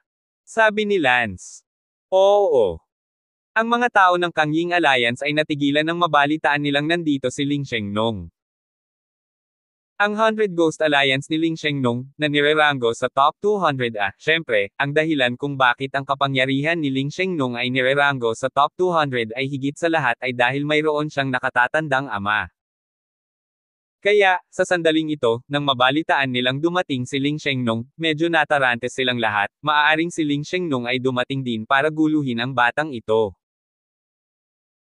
Haha, sigurado, boss, huwag mag-alala, nandito rin si Ling Shengnong, ang 100 Ghosts Alliance ni Ling Shengnong ay nireranggo sa nangungunang 200 sa Flying Cloud Sect, mas malakas ito kaysa sa ating Kangying Alliance, at ang ama ni Ling Shengnong ay isang elder, kahit napatayin niya si Lance, kayang takpan siya ng kanyang ama. Masayang sabi ng isang lalaki mula sa Kangying Alliance. Napangisi si Lance, napakasarap na patayin siya ng lahat. Sa oras na ito, pumasok si Ling Shengnong at natigilan nang makita ang napakaraming dugo sa looban, at marami ang nahulog. Malinaw na hindi inaasahan ni Ling Shengnong na napakaraming tao ang naririto. Sa oras na ito, tiniis ng nakaitim na boss ng Kangying Alliance ang sakit at sinabing, "Ling Shengnong, dali, tulungan mo siyang linisin." Iniisip ng batang ito na mayroon siyang ilang matataas na anteng-anteng at napakayabang. "Tulungan mo ako dito. Pabor ngayon, bilangin mo ako Louis Yu, hikayatin kang gumawa ng isang pabor, babayaran niya ito sa hinaharap." Mabilis na naunawaan ni Ling Shengnong ang nangyayari, tutal, kinubkob lang siya sa Flying Cloud Sect, narinig din niya ang isang transmission mula sa Sound Transmission House na ang Dolan ng Kangying Alliance ay natalo ni Lance. Humagalpak ng tawa si Ling Shengnong at nilingan ang kanyang ulo upang tingnan ang boss ng Kangying Alliance na si Louis Yu, na nakahandusay sa lupa, at sinabing, "Ikaw, Louis Yu, ay wala sa paningin ko." Ay pupu? Louis? How dare you disturb my brother, hindi pa tapos. Natigilan si Louis, tila hindi nagre-react, at ang iba sa Kangying Alliance ay natulala din doon. Sa sandaling iyon, tanging si Ling Shengnong lamang ang lumakad palapit kay Lance, yumuko ang kanyang baywang hanggang 70 degree, at magalang na tumawag, "Brother Lance, huli na ako, natakot kita." Ano? Hihihi. Natulala ang lahat sa Coyote Alliance, hindi makapaniwala sa nakikita nila, isang boss na nasa inner circle ng Flying Cloud Sect, na nasa pinakamataas na 200 sa kapangyarihan, at may isang elder sa likod ng entablado, talagang tinawag ang isang 12 taong gulang na batang lalaki ng magalang, at natapos ang kanyang baywang sa 70 degree. Si Luis ay ganap na natulala sa sandaling ito. Bahagyang tumango si Lance sa kanyang ulo. Nang makita ni Ling Shengnong ang hindi gaanong kaaya-ayang hitsura ni Lance, naisip niyang nagrereklamo siya na huli na siya, at pagkatapos ay naglakad siya patungo kay Luis at umungol, "Fuck you, how dare you mess with my brother, ayaw mo paghaluin." Bang! Lalong walang awa si Ling Shengnong, sinisipa ang sugat ni Luis. Ah! Si Luis ay nagpakawala ng sumisikip na dagandong. Kuya! Ang iilang natitirang miyembro ng Kangying Alliance ay nanood habang ang kanilang kuya ay binugbog ni Ling Shengnong, ngunit hindi sila naglakas loob na umakyat upang iligtas siya. Pagkatapos ng lahat, si Ling Shengnong ay labis para sa kanila upang pukawin. Bang-bang! Isa-isang sinipa ni Ling Shengnong. Si Helena ay malambot at abala sa pagsigaw, "Hoy, huwag mo siyang sipain hanggang mamatay." Nilinggan ni Ling Shengnong ang kanyang ulo at ngumiti kay Helena at sinabing, "Ayos lang, hipag, kung sipain mo siya hanggang mamatay, tatakpan siya ng aking ama." 1567. Sinabi ni Helena na may masamang tingin, "Sino ang iyong hipag?" Hihihi. Ngumiti si Ling Shengnong hihihi, at sinabi sa kanyang puso, "Little sample, nahihiya pa, don't think I don't know that you are a sister on the surface, but secretly na babae ka ni Brother Lance, Brother Lance. Ay hindi tunay na miyembro ng pamilyang Damon, nakakapagtaka na hindi ka isang hipag." Sinipa muli ni Ling Shengnong si Luis. Umupo si Lance sa isang lounge chair, pagkatapos ay kaway ng kanyang kamay, si Lucy sa pasukan ng courtyard ay abala sa pagpapadala ng isang pot ng tsaa at binigyan si Lance ng isang pisil sa balikat at isang paghampas sa likod. Makalipas ang ilang sandali, nakita ng karamihan na si Luis ay papatayin talaga ni Ling Shengnong. Maraming tao mula sa Kangying Alliance ang nataranta at lumuhod kay Lance, yumuko at nagsusumamo, "Boss Tang, pakiusap na paalisin ang aming amo, hayaan mong tumigil si Ling Shengnong, kung patuloy tayong lalaban, talagang mamamatay ang ating amo." Walang pakialam na sinabi ni Lance. "Kung mamatay ang amo mo, may epekto ba ito sa buhay ko?" Wow! Ang ilan sa mga tao mula sa Coyote Alliance ay sumigaw na hindi nila ginawa. Tama, bakit ko ililigtas ang amo mo kung walang epekto sa akin ang pagkamatay o pagkamatay niya? Oo, kung gayon ano ang gusto mo bago mo payagan si Ling Shengnong na tumigil? Sinabi muli ni Lance ng mahina, "Maliban kung, ang iyong Kangying Alliance ay nagpahayag ng kanyang katapatan sa aking Light Cloud Alliance. Ipahayag ang iyong katapatan." Oo. Kung hindi, ang iyong mga pagkamatay at buhay ay walang kinalaman sa akin. Ang mga salita ni Lance ay naging napakalinaw. Pero wala tayong karapatang magdesisyon. Sinabi pa rin ni Lance na walang pakialam, "Kung gayon, hayaan mo ang iyong amo na mapunta sa impyerno." Ayos lang, si Ling Shengnong ay naglakas loob na gumawa ng isang bagay na walang awa, ibig sabihin, talagang kayang takpan ito ng kanyang ama. Sa oras na ito, sumigaw ang isa sa Kangying Alliance, "Oo, katapatan, nagpapahayag kami ng katapatan, pakiusap, hayaan mong tumigil si Ling Shengnong, kung hindi mo gagawin, ang aming amo ay magiging kalahating baldado kahit na siya ay nabubuhay." Oo, katapatan, ang ilan sa amin ay nagkakaisang nagpasya na mangako ng katapatan sa iyong Light Cloud Alliance, hindi kailanman magtaksilan. Ang iba ay abala rin sa pagtango, habang sabik na nakatingin sa direksyon ng kanilang amo. Walang pag-aalinlangan na sinabi ni Lance, "Mabuti, dahil nagpahayag ako ng katapatan sa akin, may dahilan ako para iligtas ang iyong amo, ngunit kung babalikan mo ang iyong salita pagkatapos, alam mo ang kahihinatnan, gagawin kitang mawala mula dito. Mundo. Huwag na huwag mong babalikan ang iyong salita, laging mangako ng katapatan, pakiusap, pigilan lang si Ling Shengnong." Sumigaw ang iilang tao. Noon lang sumigaw si Lance, "Ling Shengnong, Ling Shengnong." Pagkatapos lamang niyang sumigaw kay Ling Shengnong ng ilang beses ay tumigil siya. Brother Lance, ano ba? Tara, tigilan mo na ang pag-aaway. Bakit? Huwag kang mag-alala, kukunin ko kung napatay. Nagpahayag na sila ng kanilang katapatan sa akin sa ngalan ni Luis, kaya itigil mo na ito. Oo. Saka lang tumigil si Ling Shengnong. Sa kasamaang palad, si Luis ay na... Oo. Saka lang tumigil si Ling Shengnong. Sa kasamaang palad, si Luis ay nabugbog na. Ang iilang miyembro ng Kangying Alliance ay sumugod, pinatigil ang pagdurugo at nagsagawa ng mga simpleng pagliligtas sa kanilang amo. Ang mga tao sa daigdig ng mga espiritu ay mas masigla, at hanggat sila ay nabuhay muli sa oras, kadalasan ay hindi sila mamamatay. Lumapit si Ling Shengnong kay Lance at nagtanong, Brother Lance, ano ang sinabi mo sa mga tao na tawagan ako noon? Ayos lang, tama, gusto kong itanong, kilala mo ba si Leonard? Leonard. Brother Lance, kilala mo ba si Leonard? Hindi ko alam. Kung ganoon bakit mo siya tinatanong? Sinabi ni Lance na may patag na mukha, gusto ko siyang patayin. Hindi naman. Nagulat si Ling Shengnong, kailan ba sinaktan ni Leonard si Lance? Bilisan mo, sagutin mo ako kung sino si Leonard. Brother Lance, si Leonard ay isang henyong core disciple ng Flying Cloud Sect, mayroon siyang master, na tinatawag na Elder Shellan, si Leonard ay halos ang pinakahenyo na disipulo ni Elder Shellan. At saka, si Leonard ay nagtatag ng isang kapangyarihan na tinatawag na ang Submerged Dragon Alliance, ang kanyang Submerged Dragon Alliance ay nireranggo sa nangungunang 100 sa lahat ng kapangyarihan ng Flying Cloud Sect.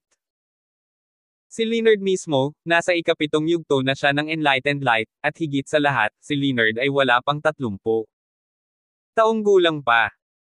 Wala pang 30 taong gulang at umabot sa ikapitong yugto ng Open Light, ito ay isang talento na napakasulong sa ating unang dagat. Sige, nakikita ko, ang disipulo ni Elder Shellan, nagkataon lang. Brother Minister, kilala mo si Elder Shellan. Paanong hindi siya kilala ni Lance? Si Elder Shellan ay mula rin sa Tianbao City, nang si Lance ay unang dumating sa Feiyun Sect, na si Elder Shellan ay gustong makahanap ng dumaan na disipulo. Ito ay orihinal na isang pagpipilian sa pagitan ni Lance at sa taong iyon na tinatawag na Luther.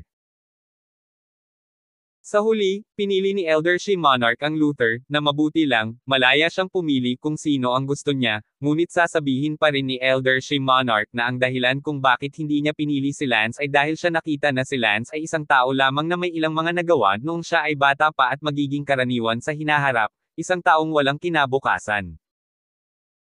Nagalit ito kay Lance, kaya sinabi niya na siya ay maikli ang paningin at isang polaka sa isang mabuti, at pagkatapos ay naging biro si Lance sa labas ng Feiyun Sect, at naalala ni Lance si Elder Shellan para dito. Ikinuyom ni Lance ang magkabilang kamao at palihim na sinabi, Elder Shellan, mamamatay ka sa aking mga kamay balang araw. Ngayon, ang iyong disipulong si Leonard, na nagtangkang panatilihin ang aking kapatid, ay nakagawa ng malaking krimen, ipapadala ko siya sa kanyang paglalakbay. Una. Tama, ang taong dating nagtangkang panatilihin si Helena at nagsabing babalik siya para kay Helena pagkatapos niyang opisyal na pumasok sa panloob na pagkubkob ng Flying Cloud Sect, ay si Leonard. Ngayon, wala pang 2 buwan na lang ang natitira bago ang pagtatasa ng Inner Circle ng Flying Cloud Sect, at nang dumating ang oras na iyon, nang mag-assess si Helena na pumasok sa Inner Circle, tiyak na darating si Leonard upang hanapin muli si Helena para pag-usapan ang encumbrance. At sa oras na iyon, ang kamatayan ni Leonard. Sige, Ling Shengnong, bumalik ka muna, tatawagan kita kung mayroon ako. Sige, babalik muna ako. Naunang umalis si Ling Shengnong. Sa sandaling ito, sa looban ng Lance, ang ilang mga tao mula sa Kangying Alliance ay tumutulong pa rin sa pagbenta ng mga sugat ng ilang mga nasugatan na tao, at gumagamit ng sinulid upang takpan ang mga sugat. Bagamat hindi pa sila nagsasalita ngayon lang, narinig na nila ang pag-uusap ni Lance at Ling Shengnong. Sinabi ni Lance na gusto niyang patayin si Leonard, at ang iilang miyembro ng Kangying Alliance ay palihim na walang imak, na nagsasabi na karapat-dapat silang tapakan ni Lance. Anong antas si Leonard? Ang kanilang Kanging Alliance ay hindi kahit isang antas ng kapangyarihan hindi banggitin na si Leonard ang may pinakapabor na master, sa mga tuntunin ng Leonard lamang, siya ay isang henyo na umabot sa ikapitong yugto ng Enlightenment bago ang edad na 30, ang Subterranean Dragon Alliance ni Leonard ay nireranggo din sa nangungunang 100. Isang peripheral na disipulo na bumubuo sa Light Cloud Alliance, ang kanyang hininga ay talagang malaki. Sumigaw si Lance sa ilang miyembro ng Kanging Alliance, tapos na ba kayo? Brother Lance, malapit na matapos, may isa pang kapatid na tatahi ang mga sugat. Sinabi ni Lance, bago ka umalis, huwag kalimutang i-flush ang dugo sa aking bakuran. Oo. Ang mga taong iyon ay abala sa pagtango, tinitingnan ang mga mantsa ng dugo sa lupa, ang mga mantsa ng dugo na ito ay ibinuhos ng kanilang mga kapatid, ngunit kailangan pa rin nilang banlawan ang dugo bago umalis, wala na talagang mas nakakapanakit na bagay sa kasaysayan kaysa dito, isang kapatid na duguan at kailangang tumulong sa isang tao na linisin ang mga mantsa ng dugo bago umalis. 1568 Nga pala, kayo ang sumipa sa gate papunta sa courtyard at kailangang i-install ito pabalik, dagdag ni Lance. Mabuti. Pagkatapos sabihin iyon, pumasok si Lance sa kanyang silid at padebog na isinara ang pinto. Tahimik na lumabas si Lucy sa patio ni Lance, ang kanyang bahay ay nasa bakanan ng patio, isang maliit na silid, kadalasan ng walang utos ni Lance, si Lucy ay hindi makapasok sa looban ng pribado, lalo pat pumasok sa silid ni Lance ng pribado. Matapos gamutin ang mga sugat ng ilang kapatid, nagtulungan ang ilang tao mula sa Kanging Alliance, inilagay ang gate ng patio at nilinis pa ito bago sumigaw, Brother Lance, pagkatapos ay kukuha tayo ng ilang kapatid para gumaling. Ang boses ni Lance ay nanggaling sa silid, go. Noon lamang umalis ang mga tao mula sa Coyote Alliance. Nang umalis sila sa Light Cloud Alliance at bumalik sa inner enclosure ng Flying Cloud Sect, ilan sa kanila ang biglang nagsimulang magmura, little bastard. Ay fuck ang kanyang mga ninuno. Masyadong bullying yan. Sige, itigil na natin ang pag-uusap, may mga tainga tayo sa dingding, kung marinig tayo ni Lance, baka magkagulo na naman tayo. Pero paano natin lulunukin to, binubugbog tayo ng ganito at hinihiling na mag-pledge tayo sa kanya, Ano kaya, kung hindi tayo nagpahayag ng ating katapatan, ang amo ay maaaring pinatay ni Ling Shengnong. Napakalakas, paano natin siya kayang saktan? Napabuntong hininga ang ilang tao at walang magawa. Sa silid ni Lance, pumasok si Helena. Kuya, gusto mo talagang patayin si Leonard Tanong ni Helena na may halong pag-aalala. Siyempre, paano ako? Lance, ay hindi tutuperin ang aking salita, Leonard sigurado akong papatayin siya, ngunit naglakas loob siyang alagaan ang aking kapatid, hindi ko talaga alam kung paano isulat ang salitang kamatayan. Ngunit hindi pa rin niya siya iniingatan. Natakot si Helena na baka mapuko ni Lance ang isang malaking bagay, kaya pinayuhan niya si Lance na pretuhin ito ng mahinahon, gusto lang ng mga tao na pagtakpan, pagkatapos ng lahat, hindi pa sila nagbabayad. Aksyon pa.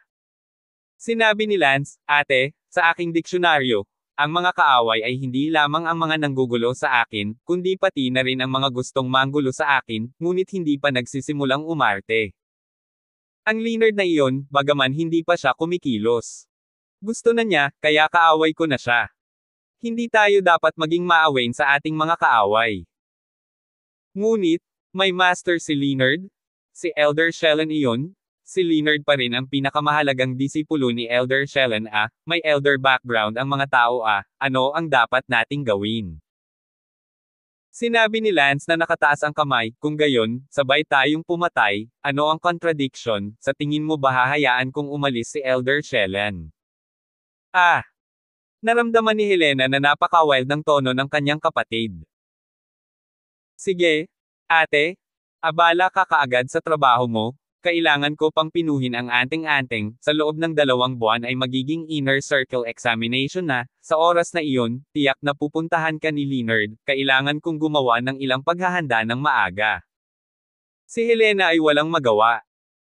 Sa isang kisap mata, 2 buwan ang lumipas, ang Flying Cloud Sect Inner Circle Disciple Assessment, bukas ay narito na. Sa nakalipas na ilang buwan, si Lance ay nagbebenta ng mga anting-anting araw-araw, at sa ilang buwang pag-iipon, si Lance ay nakakuha ng halos 300 second class na mga Spirit Stone. Isang araw bago ang pagtatasa, pumunta si Helena sa silid ni Lance upang i-reconcile ang mga account. Itong 289 na piraso ng second-grade Spirit Stones ang kinikita ko sa nakalipas na 5 buwan. Kumuha si Helena ng isang tumpok ng Spirit Stones at sinabi. Tumango si Lance. Kuya, bukas ang araw ng pagtatasa, pinuhin mo muna itong mga Spirit Stone at tingnan mo kung maitataas mo sila ng ibang rango, basta't maitataas mo sila ng isang rango, mas magiging ligtas ka sa Flying Cloud. Sek. Ito ang layunin ni Helena, dahil gusto ni Lance na patayin si Leonard, kaya nag-aalala siya sa kaligtasan ni Lance, kaya nasasabik siya na dalisayan sila ni Lance. Sinabi ni Lance, ito ay wala pang 300 second grade na mga Spirit Stone, at kahit na pinuhin ko ito ay malamang na hindi gaanong pagpapabuti, pagkatapos ng lahat, sa huli na nakuha natin, mas malaki ang pagkonsumo ng mga Spirit Stone. Na hindi ako maaaring patuloy na umasa sa pagdadalisay ng mga espiritong bato, at kailangan kong pumunta sa True Beast Forest upang magsanay at pagbutihin ang aking paglilinang kapag mayroon akong pagkakataon. Tumango si Helena, ngunit pagkatapos ay sinabi, kung mayroon kang mga espiritong bato, gamitin ang mga ito hanggat maaari, pagkatapos ng lahat, ang pagsasanay ay pagsusugal sa iyong buhay, habang ang pagpino ng mga espiritong bato ay walang panganib. Hahaha ate, hindi ko style ang pagiging takot sa kamatayan, sige, aayusin ko muna itong 289 na second grade Spirit Stones. Ma'am. Natapos itong pinuhin ni Lance sa loob lamang ng 1 minuto. Mga buwan ng pagsusumikap, nawala sa loob ng 1 minuto, talagang nakakasakit ng damdamin panoorin, itong 289 na piraso ng second grade Spirit Stones, kinita ng mahigit 5 buwan Pagkalipas ng ilang segundo, bumuti ang kaharian ni Lance, ang ika-7 yugto ng pagbubukas ng liwanag, pagpasok sa ika-8 yugto ng pagbubukas ng liwanag.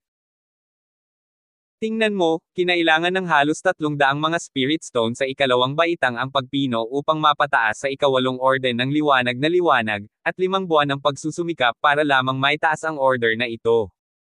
Bamantong hininga si Lance. Sentimo, kuya, hindi mo masasabi na, kung tutuusin, itinataas natin ito ng walang panganib, bukod pa, ang ika-7 hanggang ika-8 hakbang ng liwanag na liwanag, kung sino pa man, hindi natin malalaman kung gaano katagal. Ang Leonard na iyon, halos 30 taong gulang, ay nagbubukas pa lamang ng ika-7 hakbang ng liwanag, hindi ba't kailangan niyang tumama sa pader kumpara sa iyo? Nako, in short, hindi ako kontento. Speechless sa iyo. Binigyan ni Helena si Lance ng isang mapagmahal na tingin. Sige ate, bumalik ka muna para magpahinga at maghanda para sa assessment bukas. Pinag-isipan ito ni Helena at sinabing, oh, hindi na ako babalik ngayong gabi, kuya, matagal na mula nang matulog si ate sa iyo. Bumilis ang tibok ng puso ni Lance. Sige, kuya, matulog ka na. Nagkunwaring walang iniisip si Helena at nagsimulang maghubad, kalaunan ay ang kanyang palama na lang ang naiwan. Kuya, ano pang hinihintay mo? Oh! Tuwang-tuwa si Lance sa loob, bagamat wala siyang magawa, napakasayang makatulog muli sa mga bisig ng kanyang kapatid. Siya nga pala, si Lance ay magiging 13 taong gulang sa 1 buwan, sa wakas ay lumaki na si Lance sa mundo ng mga espiritu. Sa nakalipas na taon, ang talagang hindi alam ni Lance ay kahit papaano ay tumangkad siya, at syempre, may ilang maliliit na pagbabago sa kanyang katawan. Sa oras na ito sa susunod na taon sa halos 14, marahil ang mga pagbabago ay higit pa. Halata, at sa oras na iyon, hindi na talaga matutulog si Lance kasama ang kanyang kapatid, dahil sa oras na iyon, nagsisimula na itong magmukhang isang maliit na may sapat na gulang. Dahil si Lance ay halos 13, si Helena ay halos 17 din, at ang 17 ay parang bulaklak na edad, kaya medyo nagbago si Helena sa nakalipas na taon. Hehe. Kuya, anong tinatawa-tawa mo? Ate, feeling ko medyo nagbago ka na rin. Pagbabago. Oo, Halos isang taon na rin simula nung pumasok tayo sa Flying Cloud Sect, at halos isang taon na rin simula nung nakilala ka namin, plus hindi pa kami nakitulog sa iyo nitong mga nakaraang buwan, kaya naramdaman namin ang pagbabago sa'yo. Anong pagbabago sa akin? Hindi sinasabi sa'yo. Sabihin, hindi nagsasabi ng galit si ate. 1569. Talaga. Sabihin mo. Hahaha, mas malaki ang boobs ng kapatid ko kaysa noong una kitang makilala. Ah. Namula si Helena at galit na sinabi, "Stinker, ang lakas ng loob mong asarin ang kapatid mo. Ikaw ang gustong sabihin ko. Sinasabi mo pa rin." Nahihiya si Helena, sa totoo lang, hindi niya ito naramdaman sa sarili niya, ngunit sa loob-loob niya, sinabi ni Helena, "Hindi kaya, totoo ang sinabi ni Kuya, talagang lumaki ako." Sa kabila ng pagiging mahiyain, si Helena ay masaya pa rin sa loob, pagkatapos ng lahat, gusto ito ng bawat babae. Kinaumagahan, isang boses ang umalangaw-ngaw sa kalangitan, "Pakiusap, lahat ng mga disipulo, pumunta sa outer square ng Flying Cloud Sect at magtipon para sa Inner Surroundings Disciple Assessment." Si Lance ay abala sa pag-akyat mula sa kama, si Helena ay nakabangon na at umalis na sa silid ni Lance. Pagkatapos maghugas, tumungo si Lance sa panlabas na plaza ng Flying Cloud Sect. Ngayon, iyon ang araw ng Inner Periphery Disciple Assessment, kaya medyo makabuluhang araw iyon. Bilang karagdagan sa mga matatanda na namamahala sa pagtatasa, mayroon ding ilang mga elder ng Flying Cloud Sect. Nakita ni Lance na kasama rin nila ang ama ni Ling Shengnong, si Norton, at syempre, bukod pa doon, mayroong elder Shellan, nakasama pa nila. Sa kabuuan, mayroong 12 dosenang matatanda sa eksena. Medyo natarante si Lance at nagtanong, "Sister, bakit napakaraming elder ang naruroon sa Inner Circle Disciple Assessment?"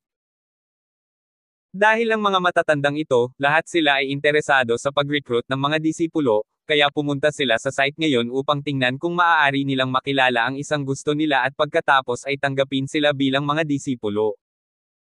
Mga disipulo, makakatulong ito sa kanila na patatagin ang kanilang posisyon sa Flying Cloud Sect sa hinaharap. Bukod dito, maraming mga disipulo, at magkakaroon sila ng mataas na katayuan sa mundo sa hinaharap. Kaya ang mga matatandang ito ay narito upang tumanggap ng mga disipulo, na si Elder Shellan din. Oo naman. Sinabi ni Lance, 11 buwan na ang nakararaan, noong una akong sumali sa Flying Cloud Sect. Sinabi ni Elder Shellan na wala akong kinabukasan, na matagumpay lang ako noong bata pa ako, at magiging mediocre ako mamaya. Ngayon ako, maghihiganti ako at hahampasin ko siya sa mukha. Kuya, ano ulit gusto mo? Sinabi ni Lance, "Ate, ano sa palagay mo ang mangyayari kung itataas ko ang aking kaharian sa First Order of Enlightenment sa panahon ng assessment mamaya? Ano?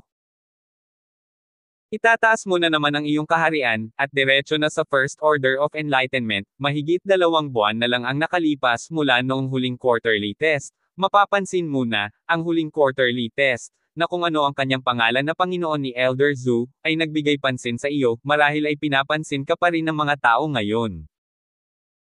Ate, kahit papaano, ngayon, bibigyan ko ng magandang bogbog ang mabahong mukha ni Elder Shellan, ipapatalo ko siya sa harap ng napakaraming matatanda." Pagkatapos sabihin iyon, nakahanap si Lance ng isang lugar kung saan walang tao, at pagkatapos ay nagsagawa ng bone reduction technique para itaas ang kanyang katawan. Nalaman ni Lance na itinaas niya ito sa 165, naaalalang noong una siyang pumasok sa Flying Cloud Sect, maaari lang niyang itaas ito sa 160, tila tumangkad si Lance noong nakaraang taon 5. Pagkatapos ay ginamit ni Lance ang kanyang disguise technique upang ganap na mabago ang kanyang mukha. Ngayon, mahigpit na ipahiya ni Lance si Elder Shellan. Tinapos na ni Lance ang lahat at bumalik sa tabi ni Helena. "Ikaw ba?" Tumingin si Helena kay Lance na may pagkalito. "Ate, ako na." Kuya." "Siya. Kuya. Bakit nagkaganito ka na naman? Ito ay ganap na hindi nababasa." Nagulat si Helena, ngunit walang nakakagulat, dahil si Lance ay nag-assume ng pagkakakilanlan ng isang wind lightning cloud sa nakaraan. Sinabi ni Lance, "Ate, mula ngayon, maaari mo na akong tawaging Wind Light Cloud pansamantala. Pagkatapos ng lahat, noong una akong pumasok sa Flying Cloud Sect, nagpakita ako bilang Wind Light Cloud, at ngayon pagkatapos ng mahabang panahon, oras na para lumitaw muli kapag oras na para sa pagtatasa. Makalipas ang kalahating oras. Lahat, mangyaring tumayo sa paligid ng plaza, huwag gumawa ng malakas na ingay, tumahimik, ang pagtatasa ng disipulo sa inner circle ay magsisimula na. Malakas na sumigaw ang isang elder ng pagtatasa, ang elder ng pagtatasa na ito, hindi ang elder mula sa nakaraang quarterly na pagsubok, ang pagtatasa na ito. Ang lakas ng matanda, tila, ay magiging mas malakas. Hindi nagtagal, opisyal na nagsimula ang Inner Circle Disciple Assessment. Sa ibaba, ang Inner Circle Disciple Assessment, ay opisyal na nagsisimula. Sa ibaba, ipapaliwanag ko ang ilan sa mga paraan ng pagtatasa. Ang pagtatasa ay nahahati sa dalawang bahagi. Ang unang bahagi ay na-score ayon sa iyong mga nasasakupan. Gaya ng sumusunod, 5 puntos sa ika-5 yugto ng pagdadalisay ng katawan sa ika-6 na yugto ng pagdadalisay ng katawan sa ika-7 yugto ng pagdadalisay ng katawan. Sa unang yugto ng pagbubukas ng liwanag. Ang nasa itaas ay ang unang bahagi ng marka, at ang pangalawang bahagi, ay ang iyong pagtatasa ng talento. Maaaring hindi alam ng marami sa inyo kung ano ang pagtatasa ng talento. Ang tinatawag na pagtatasa ng talento ay ang paggamit ng isang mataas na grado na sensing stone at pindutin ang iyong kamay mo, mas maliwanag ang kulay, mas mataas ang sensing stone na humahatol sa iyong talento. Pagkatapos sabihin iyon, ang elder ng assessment na iyon ay naglabas ng isang itim na bato na 1 metro ang haba at lapad, at inilagay ang itim na bato sa gitna ng parisukat. Sige, Inner Circle Disciple Assessment, opisyal na nating simulan. Ngayon, pakipila ang lahat ng mga disipulo sa ika-2 taon at isa-isang lumapit para subukan ang iyong mga kaharian at i-score ang iyong mga kaharian. Siyempre, wala kang realm point para sa mga nasa ibaba ng ika-5 yugto ng body tempering, kaya ikaw na ang baalang makakita kung mayroon kang anumang punto sa iyong talent assessment. Gayunpaman, dahil napakahusay ng iyong talento, tiyak na hindi mo na mararating ang ika-5 yugto ng body tempering, kaya maaari kang sumuko. Marami sa mga disipulo sa ika-2 taon sa ibaba ng ika-5 yugto ng body tempering ay piniling sumuko. Si Lance ay nagpanggap na isang mahinang hangin at nasa pinakadulo ng linya. Ang unang umakyat para sa pagsubok ay si Weldon. Weldon, unang yugto ng opening light, 100 puntos. Sigaw ng examiner. Wow! Maraming tao ang naiinggit, ayon sa mga nakaraang tuntunin, higit sa 15 puntos ay sapat na upang makapasa sa pagsusulit, at ang unang bahagi ay sapat na para sa isang antas tulad ng kay Weldon. Sa ngayon, sa mga stand sa harap ng plaza, isang grupo ng mga matatanda ang nakaupo roon na nanunood. Narinig na si Weldon ay umabot na sa unang yugto ng pagbubukas ng liwanag. Napakagaling, lahat ng mga matatanda ay mukhang gusto nilang agawin siya. In short, the more he is, the more na inaagaw nila siya. Kay Lian Shu, 20 puntos ng ika-7 yugto ng body tempering. Baxter, body refining 8th order, 30 puntos. Luca, ika-9 na hakbang ng body tempering, 40 puntos. Yu Xiang Liang, ika-5 hakbang ng body tempering, 5 puntos. Helena, ika-7 hakbang ng body tempering, 20 puntos. Kaya lang, isa-isa silang mabilis na umakyat. Pagkalipas ng ilang oras, turn na ni Lance. Si Lance ang huli. Pangalan. Mahina ang hangin. Ibigay mo sa akin ang iyong kamay. Sabi ng nagsusuri na matanda. Iniunat ni Lance ang kanyang kamay. Nakarating ka na sa first order of open light. Abala ang appraisal elder na iyon. Oo. Tumango si Lance. Pagkatapos, sumigaw ang assistant sa tabi ng assessment elder, Wind Lightning, first stage of open light, 100 points. Nang marinig ito, biglang tumayo ang lahat ng matatanda sa kinatatayuan. 1570. Ang isa pang bukas na ilaw unang yugto ay lumitaw, haha, ito ang kukunin ko.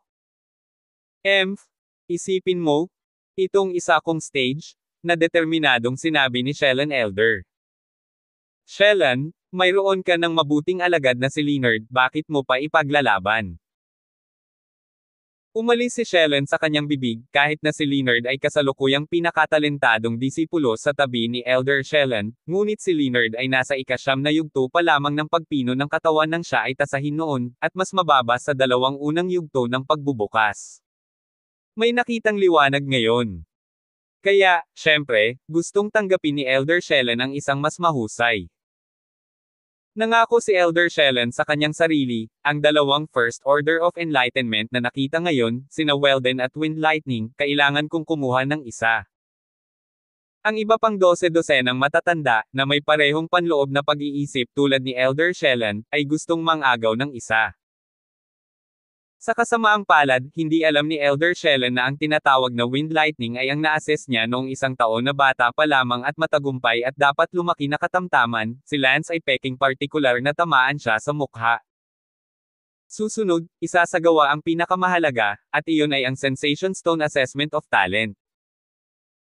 Bagamat ang kaharian na iyong narating ay maaari ding magpakita ng talento, ito ay ang Sensation Stone na mas may kakayahang tumukoy ng talento, at ako ay i-score ka batay sa kung gaano kakaliwanag kapag pinindot mo ang Sensation Stone. Sa ganoong pagkakasunod-sunod, isa-isa, bumangon ka agad. Si Weldon ang unang umakyat. Napatingin ang lahat kay Weldon, kabilang ang 12-dosenang matatanda sa stand. Medyo kinabahan din si Weldon habang sinusukat niya ang Sensation Stone sa unang pagkakataon. Idiniin ni Weldon ang kanyang kamay sa pandama na bato.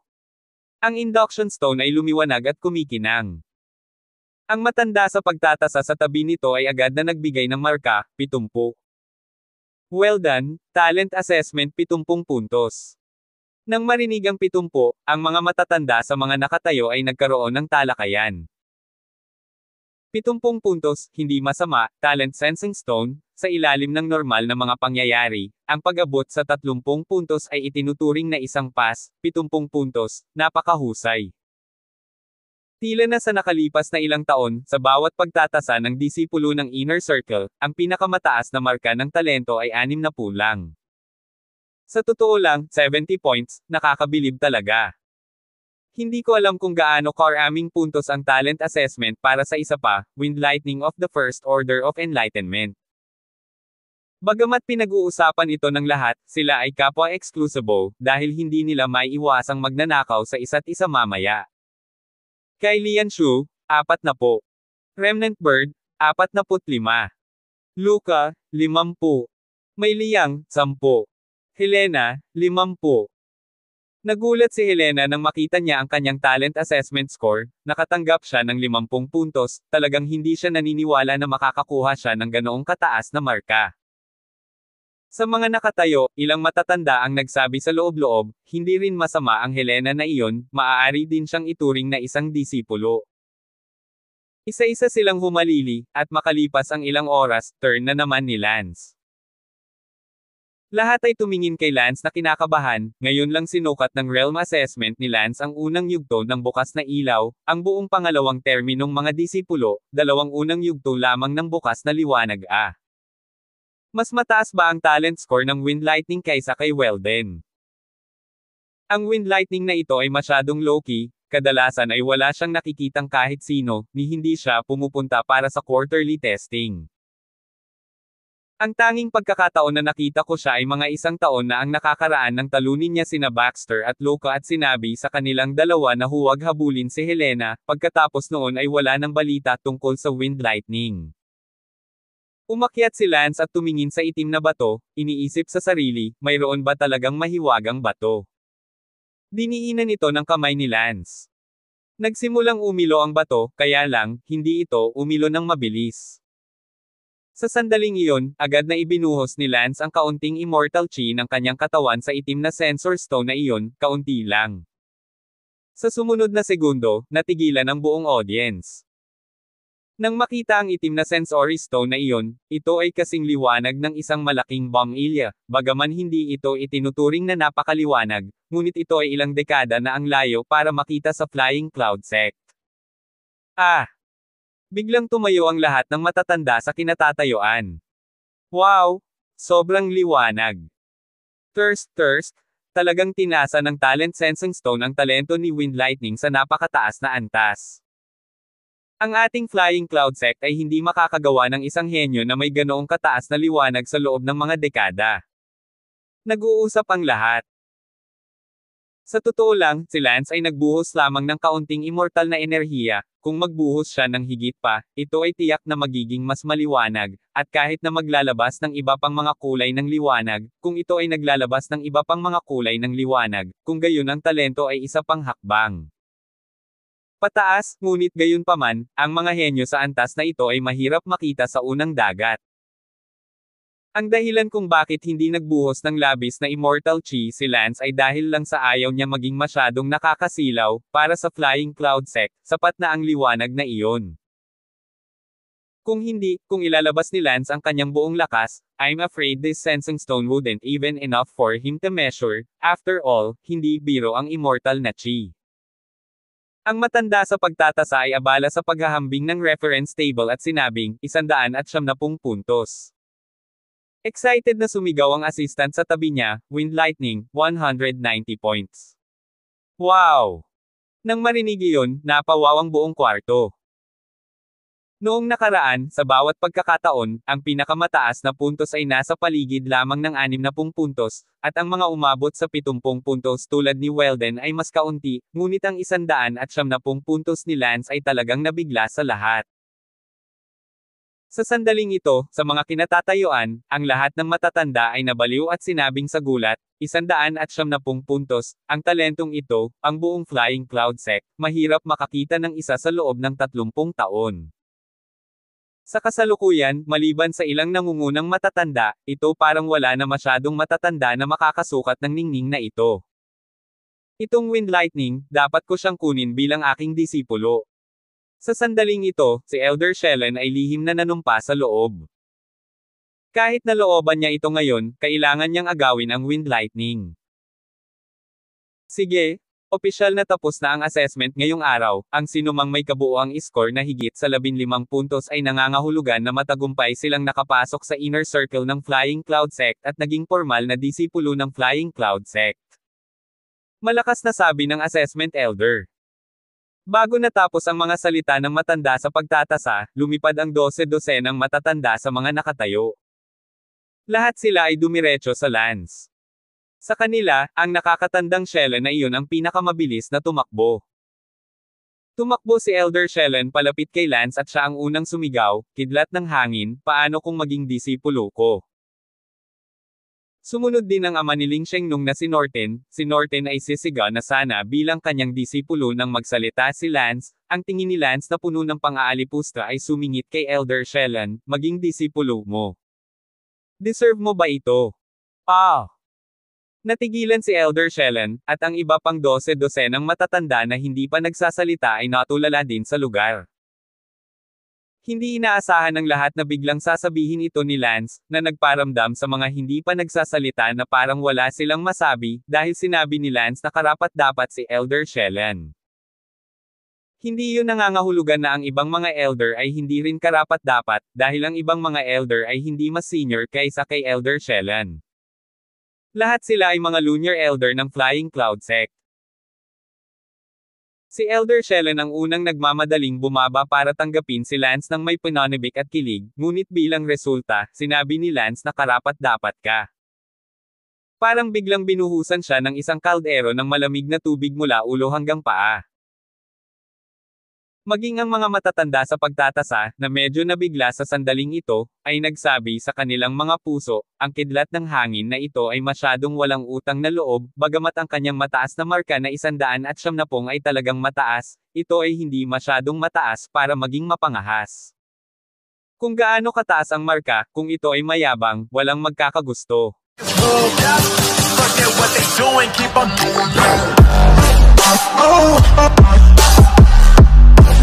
Oh,